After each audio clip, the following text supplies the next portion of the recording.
90% झूठ बोला गया है मेरे अजीज। कहां है सुप्रीम लीडर खामेनेई? 90% उन लोगों ने झूठ बोला है, फैलाया है, जिन्होंने कहा था कि ऐसा है और वैसा है, लेकिन वो अब इस दुनिया में नहीं है। और कौन है वो घर का भेदी जिसकी वजह से वो मारे गए हैं? सुन के जाएंगे आप। चलिए वीडियो शुरू करते हैं। वीडियो बेशक लंबा है, लेकिन मेरे साथ सिर्फ 5 से 7 मिनट बने रहना, आप सब कुछ समझ जाएंगे। और माँ की शान में आज कलाम पढ़ा है, माँ बाप से मोहब्बत है। जिनके माँ बाप इस दुनिया से जा चुके हैं, उनकी आंखों से आंसू नहीं रुकने के मेरे अजीज। पहले इस अपडेट को जाने, देखते हैं इन्होंने क्या बताया है। अस्सलाम वालेकुम, मैं आपका भाई मोहम्मद सलमान रजा कादरी और आप देख रहे हैं सलमान रजा ऑफिशियल यूट्यूब चैनल और फेसबुक पर सलमान रजा रिएक्ट। तो आइए जान के जाइए कि कौन है वो असली गद्दार जिसकी वजह से खामेनेई मारे गए। सुनिए। कौन है ईरान का घर का भेदी जिसकी वजह से मारे गए सुप्रीम लीडर खामेनी? किसने की खामेनी के साथ गद्दारी? एक बात तय हो गई है दोस्तों, जिस पॉइंट प्रिसिशन के साथ उस क्षेत्र को निशाना बनाया गया जहां खामेनी बैठकर बैठक कर रहे थे अपने बड़े बड़े नेताओं के साथ, इससे तय हो जाता है कि जमीन पर खामेनी के करीब कोई ऐसा शख्स था जिसने अमेरिका और इस्राएल को बताया कि खामेनी वहां मौजूद थे और उसके बाद यह हमला किया गया। और बात यहां नहीं रुकती, इस खबर को देखिए। इस खबर के मुताबिक सऊदी के शासक मोहम्मद बिन सलमान लगातार ट्रंप से फोन पर बात कर रहे थे और उन्हें बता रहे थे, उनसे कह रहे थे कि ईरान पर जल्द हमला किया जाए। और यहां पर साफ तौर पर एक दोहरा मापदंड दिखाई देता है, क्योंकि रियाद एक तरफ यह कहता है कि ईरान पर हमला ना किया जाए और दूसरी तरफ इस खबर के मुताबिक मोहम्मद बिन सलमान ट्रंप से लगातार कह रहे थे ईरान पर हमला करने के लिए। यह साजिश बहुत गहरी है। इस कार्यक्रम के अंत तक आपको रहने की जरूरत है, क्योंकि आज मैं आपके सामने एक एक करके तमाम परतें उधेड़ूंगा, तमाम तार आपके सामने होंगी। मगर मैं सबसे पहले आपको बता दूं कि यहां भारत में शिया मुसलमानों में सुप्रीम लीडर खामेनी की मौत को लेकर जबरदस्त शोक है। जैसे कि आप देख सकते हैं यहां पर लखनऊ का नजारा, जहां लोग सड़कों पर उतर रहे हैं और प्रदर्शन कर रहे हैं। मैं एक बात स्पष्ट कर दूं, इसे कई लोग हिंदू मुस्लिम करना चाहेंगे, मगर आपको समझना पड़ेगा कि सुप्रीम लीडर का लगभग वही दर्जा है जो ईसाइयों के लिए पोप का दर्जा होता है। इसलिए लोग शोकाकुल हैं। इसलिए जैसे कि आप देख सकते हैं लखनऊ में लोग जो हैं वो सड़कों पर उतर रहे हैं। और बात सिर्फ लखनऊ की नहीं है, जैसे कि आप देख सकते हैं कश्मीर के अंदर भी मातम मनाया जा रहा है। उनकी शहादत पर लोग यहां शोकाकुल हैं, गमजदा हैं। मैं आपको बतलाऊंगा भारत से किस तरह की आवाजें उठ रही हैं, मगर बहुत जरूरी हो जाता है दोस्तों यह जानना कि आखिर कौन था वो घर का भेदी। उसके लिए मैं आपका ध्यान खींचना चाहूंगा रॉयटर्स की एक खबर की तरफ, और साथ ही अमेरिकी राष्ट्रपति डोनाल्ड ट्रंप ने क्या कहा। इन दोनों से स्पष्ट हो जाता है कि कहीं ना कहीं इन हमलों के पीछे कोई घर का भेदी था। किसी ने अमेरिका और इस्राएल को जानकारी दी जिसकी वजह से सुप्रीम लीडर खामेनी मारे गए। गौर फरमाएं रॉयटर्स की इस खबर। हमला ऐसे टाइम किया गया कि खामेनी मीटिंग के बीच में ही निशाने पर आ जाएं। 2 अमेरिकी सूत्रों के मुताबिक अमेरिका और इस्राएल ने अपना पहला हमला ठीक उसी समय किया जब खामेनी अपने शीर्ष सलाहकारों के साथ बैठक कर रहे थे। इस्राएली अधिकारियों का दावा है कि इस हमले में खामेनी के साथ पूर्व नेशनल सिक्योरिटी काउंसिल सचिव अली शामखानी और IRGC कमांडर मोहम्मद पाकपोर भी मारे गए। 2 ईरानी सूत्रों ने भी पुष्टि की है कि जब बम गिरने शुरू हुए तब खामेनी, शामखानी और सिक्योरिटी काउंसिल के सचिव अली लरजानी के साथ बैठे हुए थे। इसका मतलब साफ है, किसी को बिल्कुल सटीक जानकारी थी कि सुप्रीम लीडर कहां होंगे, किसके साथ होंगे और हमला कब करना है। ऐसी जानकारी सिर्फ सैटेलाइट तस्वीरों से नहीं मिलती है, इसके लिए अंदर से कोई सूचना देने वाला होना चाहिए। यही सवाल किया जा रहा है कि क्या खामेनी के लोकेशन के लिए किसी ने टिप ऑफ दिया, क्या किसी ने गद्दारी की?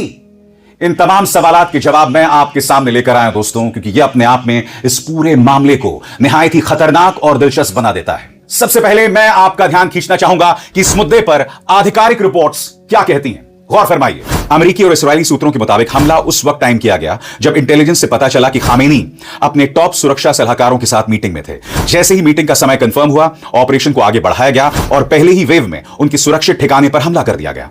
बयानबाजी में यह साफ हो गया कि उन्हें हमारी उन्नत ट्रैफिक और इंटेलिजेंस से बचने का मौका नहीं मिला, जिससे लगता है कि सिग्नल इंटेलिजेंस, सैटेलाइट, ड्रोन और पहले से की गई नेटवर्क घुसपैठ का इस्तेमाल हुआ।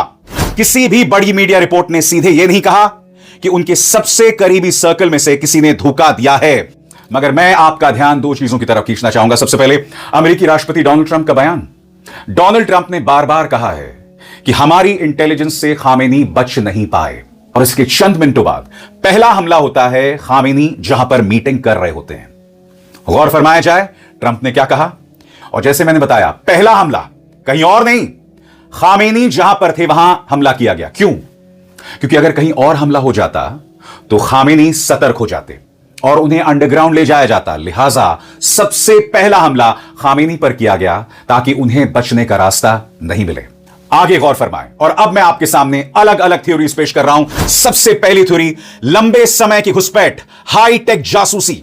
माना जा रहा है कि सालों से इस्राइल यानी मोसाद और अन्य एजेंसियों ने ईरान के सिस्टम में गहरी पैठ बनाई हुई है। IRGC सुरक्षा मंत्रालय और न्यूक्लियर नेटवर्क में भी पहले भी सेंध लग चुकी है। इसलिए संभव है कि यह हमला अचानक की गई गद्दारी नहीं बल्कि सालों की तैयारी और निगरानी का नतीजा हो। दूसरा, व्यापक नेतृत्व ढांचे के अंदर से लीक। जैसे मैंने कहा, घर का भेदी।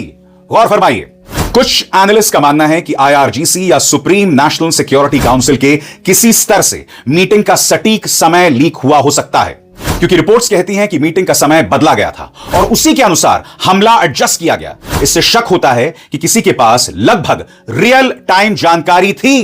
गौर फरमाया आपने, मीटिंग को मुलतवी किया गया, स्थगित किया गया, बावजूद उसके मिसाइल्स वहीं आकर लगती हैं जब मीटिंग होती है और बावजूद इसके कि मीटिंग को स्थगित कर दिया गया था। इसका मतलब अंदर से कोई ऐसा शख्स था जो जानकारी लीक कर रहा था।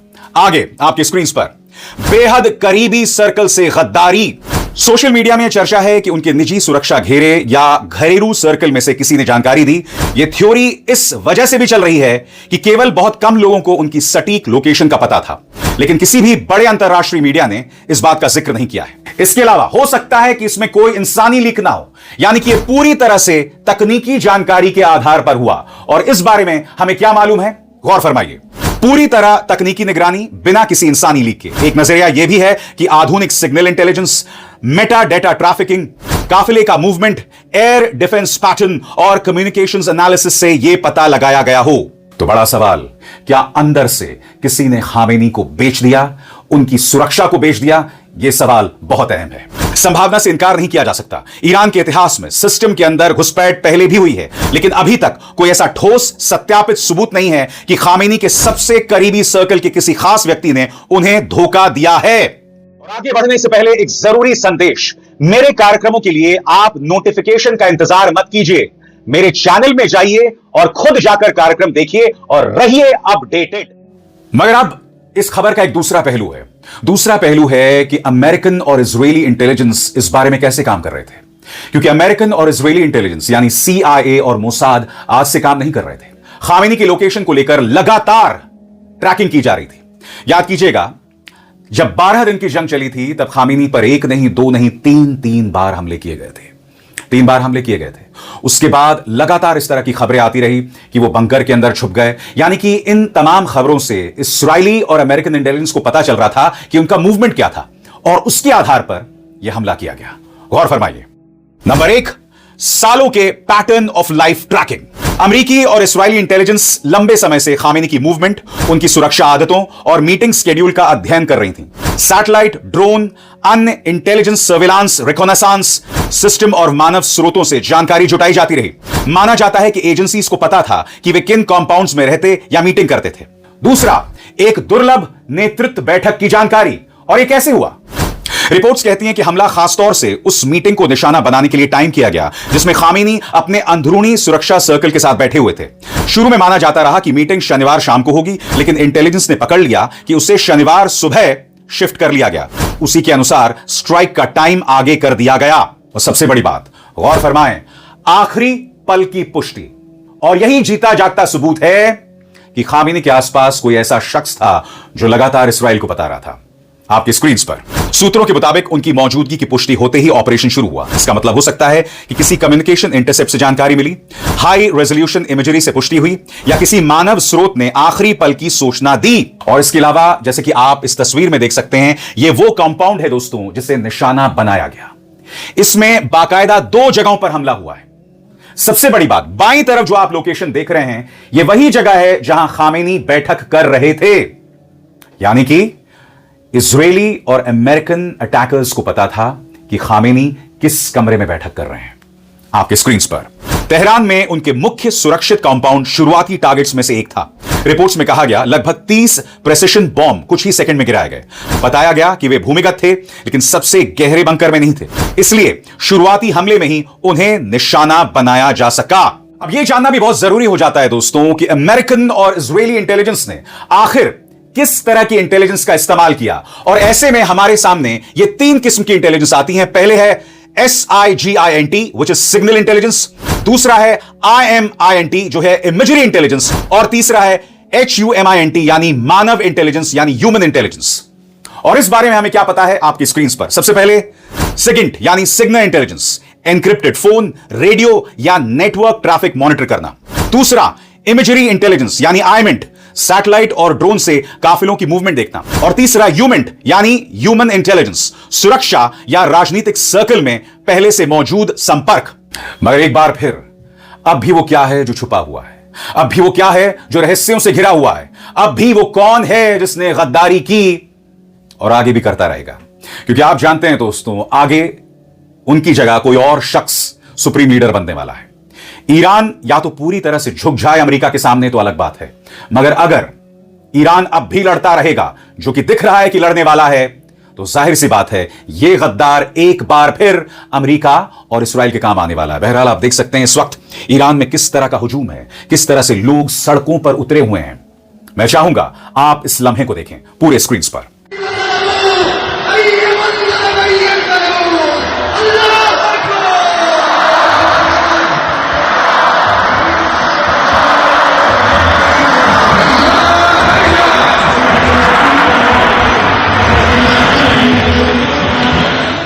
और जैसे मैंने बताया, यहां भारत में भी लोग शोकाकुल हैं, लोग सड़कों पर उतरे और यहां पर भी गद्दारी की बात की जा रही है। सुनिए लखनऊ में लोग क्या कह रहे हैं। हम अपने खामेनी रहबर को, जिनको धोखे से मारा गया, जिनकी नस्लों में गद्दारी है, जिनकी नस्लों में धोखेबाजी है, उन्होंने धोखे से मारा मेरे खामेनी को। खामेनी मेरा शेर था, शेर। कल भी शेर था, आज भी शेर है, कयामत तक शेर रहेगा। एक खामेनी मरेगा, 1000 खामेनी ऊपर। हम माँ ने बेटे जने हैं कुर्बानियां देने के लिए। लानत है अमेरिका और इस्राइल पर, लानत बेशुमार। ये यजीदी हैं, ये गद्दार हैं, ये धोखेबाज हैं। इनसे कभी वफा नहीं हो सकती है। इनकी नस्लें गद्दार हैं, धोखेबाज हैं। तो अंत में दोस्तों निष्कर्ष यह निकलता है, यानी इसका कंक्लूजन यह निकलता है जिसे हमें समझने की जरूरत है। गौर फरमाएं। नंबर 1, सालों की निगरानी से उनकी दिनचर्या समझी गई। नंबर 2, मीटिंग के समय में बदलाव को रियल टाइम में पकड़ा गया। और नंबर 3, उनकी मौजूदगी की पुष्टि होते ही हमला तेजी से किया गया। अंदर से किसी ने मदद की। Human intelligence, signal intelligence, satellite imagery, ये तमाम फैक्टर्स अलहदगी में, आइसोलेशन में काम नहीं करते हैं। जब एक साथ मिल जाएं तब वार जो है वो अचूक होता है। और यही हुआ सुप्रीम लीडर खामेनी के साथ। ही हुआ सुप्रीम लीडर खामेनी के साथ में। बहरहाल आप लोग समझ गए होंगे, घर का भेदी लंका ढावे, ये कहावत दुरुस्त है। और तुमने सुना शुरू में इन्होंने क्या कहा कि सऊदी अरबिया के बादशाह ने बार बार फोन किया था उस टाइम ट्रंप को कि ईरान पर जल्दी ही हमले किए जाएं। बहरहाल ये आप सब लोग जानते हैं, ईरान के अंदर से भी लोग थे और बाहर के तो थे ही थे, जो अपने आप को मुसलमान कहते हैं, लेकिन मुसलमान के नाम पर वो कलंक है। आप सब जानते हैं। बहरहाल अपना मशवरा कमेंट बॉक्स में जरूर पेश करना, सुन के जाइएगा। अभी जाना मत मेरे अजीज। हमने कल सवाल ये पूछा था आप लोगों से कि रोजे की कितनी किस्में हैं, रोजे की कितनी किस्में हैं। कल के सवाल का जवाब जाने बहुत सारे भाइयों ने, बहनों ने जवाब दिया, लेकिन आप जवाब सुनेंगे तो आप समझ जाएंगे कि सही जवाब क्या है। अभी जाना मत वीडियो को छोड़ के। रोजा आप रख रहे हैं तो आपको यह भी पता होना चाहिए कि रोजे की कितनी किस्में हैं और कौन कौन सी हैं।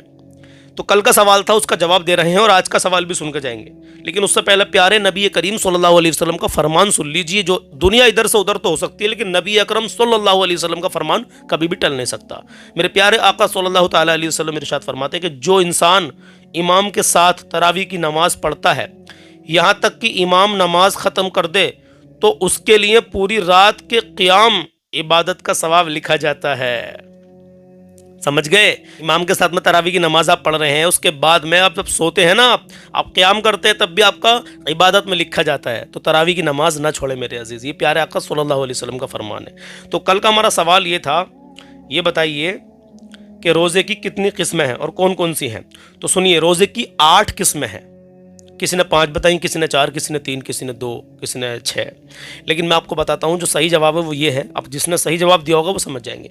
रोज़े की 8 किस्में हैं। कौन कौन सी? नंबर 1 फ़र्ज़ मुअय्यन, जैसे रमज़ान के अदा रोज़े, जो रमज़ान में अदा रोज़े कर रहे हैं ये फ़र्ज़ है मेरे अजीज़। नंबर 2 फ़र्ज़ गैर मुअय्यन, जैसे रमज़ान के कज़ा रोज़े। जी हाँ, जो रमज़ान में रोज़े कज़ा हो गए किसी मजबूरी में, बीमारी में या किसी भी मामले में, तो उनकी कज़ा है।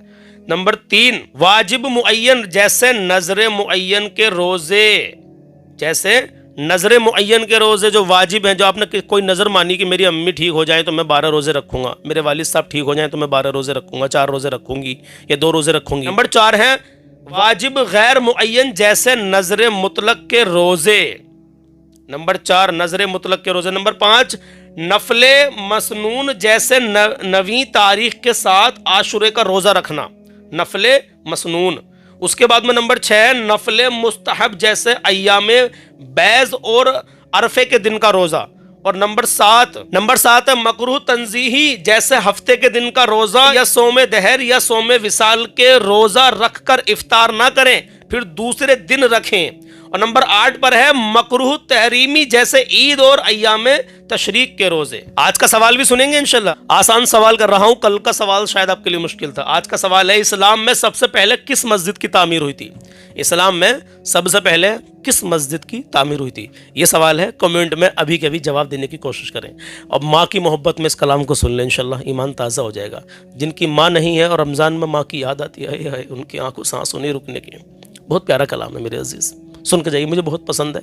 मैं दुआ करता हूँ जिनके वालिदैन नहीं है मौला, तो उनके वालिदैन की बेहिसाब मग़फ़िरत फरमा, और जिनके वालिदैन अभी हयात है मौला, ज़िंदा है मौला, तो हमारे वालिदैन का साया तादेर हमारे सरों पर क़ायम दायम अता फरमा। आमीन या रब्बल आलमीन। या अल्लाह मेरे वालिदैन की सारी उम्मत की बेहिसाब मग़फ़िरत फरमा। आमीन या रब्बल आलमीन। आइए कलाम शुरू करते हैं। तो पढ़ें दुरूद पाक, अल्लाहुम्मा सल्ली अला सय्यिदिना व मौलाना मुहम्मद व बारिक वसल्लिम, सलातो व सलाम अलैका या रसूलल्लाह सल्लल्लाहु तआला अलैहि वसल्लम। फूलों की महकार मगर तेरी कमी है, ओ माँ चिड़ियों की चहकार मगर तेरी कमी है, ओ माँ चिड़ियों की चहकार मगर तेरी कमी है। गुलशन में गुलाबों की कमी कोई नहीं है, ओ मेरी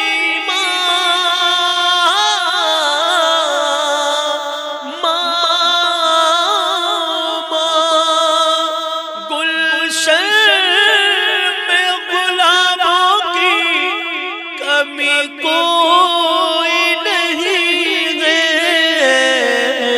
कहता है दिले ज़ार मगर तेरी कमी है, ओ माँ कहता है दिले ज़ार मगर तेरी कमी है, ओ माँ फूलों की चहकार मगर तेरी कमी है, फूलों की महकार मगर तेरी कमी है।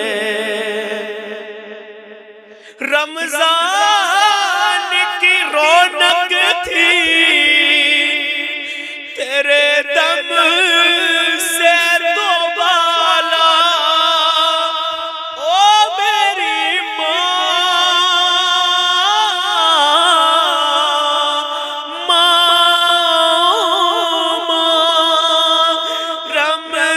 रमजान की रौनक थी तेरे दम से दुबाला, है सहरियो इफ्तार मगर तेरी कमी कमी है ओ माहे सहरियों इफ्तार है सहरियों इफ्तार मगर तेरी कमी है ओ माहे सहरियों इफ्तार मगर तेरी कमी है। किस्मत ने किया दौलत मक्ता से है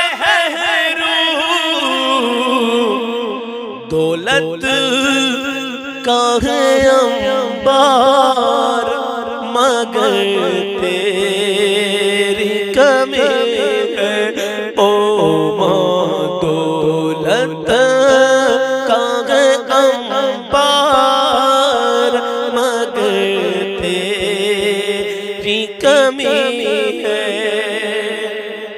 हर आन मेरे सर पे दुआओं के वो साए ओ मेरी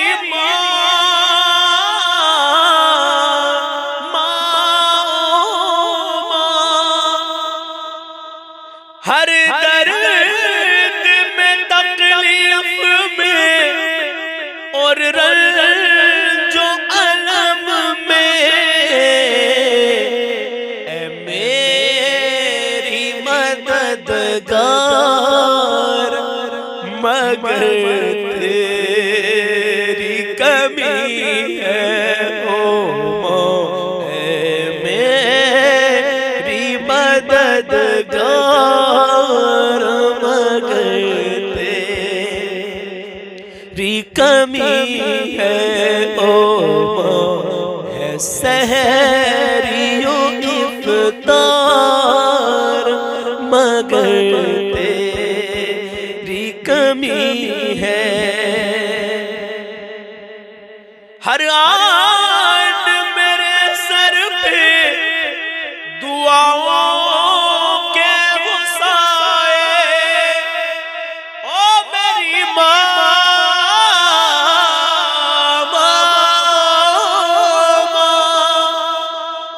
हर आन मेरे सर पे दुआओं के वो साए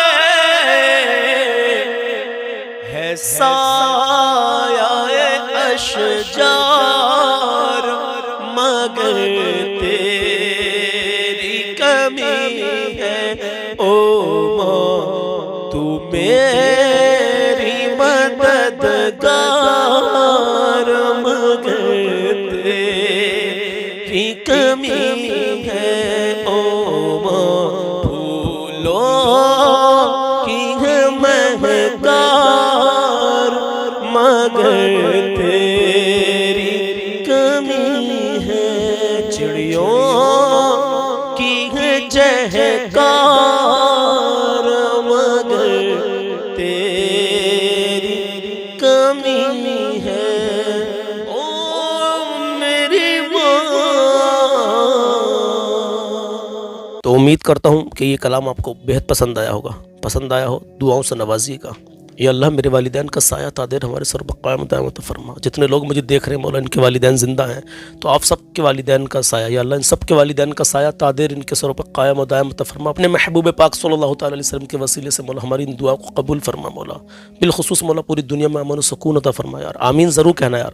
कमेंट में लिखे ना लिखे लेकिन आमीन कहना। और हाँ, अभी तक वीडियो को लाइक नहीं किया हो तो लाइक इस नियत से कर दे। देखिए लाइक से क्या होता है, लाइक से हमें एक हौसला मिलता है, जज्बा मिलता है कि इतने लोगों ने हमारी बात को पसंद किया है, हमारे कलाम को पसंद किया है। तो लाइक ज़रूर कर दे नहीं किया हो तो वीडियो को, और आगे शेयर कर देना। न जाने किस किस के दिल में उतर जाए ये बात और लोगों को ये भी पता चले कि घर का भेदी कैसा लंका ढाता है। बहरहाल अब वो जो खामनेई है वो इस दुनिया में नहीं रहे हैं, जो असली खबर है वो यही निकल करके आई है। बाकी भाई अल्लाह बेहतर जानता है और क्या मामला अभी आगे सामने आ सकता है। बहरहाल अब कन्फर्म हो चुका है कि वो इस दुनिया में नहीं रहे हैं। ठीक है, अब आप हमारा काम खबर देने का था, हमने आपको दे दिया। ईमान और अकीदे के ताल्लुक से भी एक वीडियो बहुत जल्दी आएगी इंशाल्लाह, वो भी आपको देखनी है। अल्लाह हाफिज़।